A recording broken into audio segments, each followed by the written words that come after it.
Hello friends, સૂકી ભાજી તો ઘણી ખાધી હશે, પણ આજની રીત તો લાજવાબ છે. આ રીતે બનાવશો ને તો ગમે એટલી બનાવી હશે ઓછી જ પડશે. સૌથી પહેલાં છાલ ઉતારી અને બટેટા બાફી લઈએ.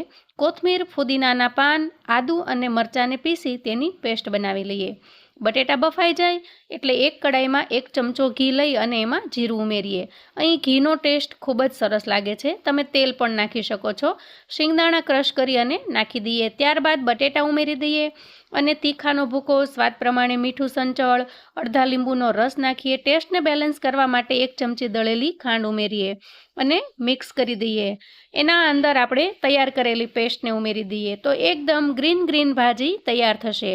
અહીં ફુદીનાથી સૂકી ભાજીનો ટેસ્ટ એવો લાગે છે કે હું તમને નહીં સમજાવી શકું.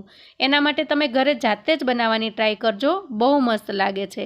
ગેરંટી છે કે તમે એના ફેન થઈ જશો. ફૂલ વિડીયો લિંક નીચે આપેલી છે. આવજો.